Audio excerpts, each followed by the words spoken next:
अस्सलाम वालेकुम। क्या मुर्दों की रूहें वापस लौटती है? तो हम कुरान से पूछते हैं। कुरान मजीद के अंदर अल्लाह ताला ने इरशाद फरमाया है कि बैनहुमा मिन वराइहिम बरज़खुन इला यौम युबअसून, कि दुनिया वालों और आखिरत वालों के दरमियान, मुर्दों और जिंदों के दरमियान एक पर्दा बना दिया गया है जो कयामत तक रहेगा। यानी आखिरत के मामलात को कोई भी नहीं जानता।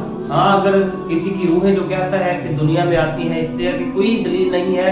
नबी पाक अलैहिस्सलाम ने इरशाद फरमाया, जो लोग नेक होते हैं, नेक लोगों की रूहें अल्लाह ताला उनको जन्नत के अंदर भेजते हैं, परिंदों की शक्ल के अंदर, अपनी मर्जी से खाते हैं, अपनी मर्जी से पीते हैं, लेकिन दुनिया में वापस नहीं आते।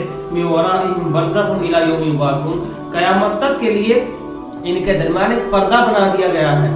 इसको कोई भी नहीं जानता सिवाय अल्लाह के।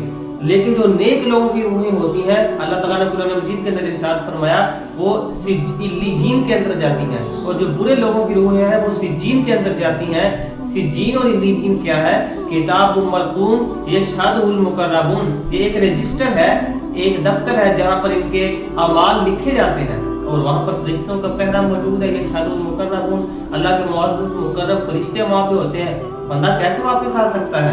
नहीं आ सकता। ये सिर्फ और सिर्फ महज लोगों ने अपनी मौजूद बातें बनाई हुई हैं। किताब और सुन्नत में इस तरह की कोई गुंजाइश नहीं है। ना ही रूहें वापस आती हैं, ना ही कोई मुर्दे वापस आ सकते हैं। ये कयामत तक के लिए पर्दा बना दिया गया है। इसको अल्लाह के सिवा कोई नहीं जानता।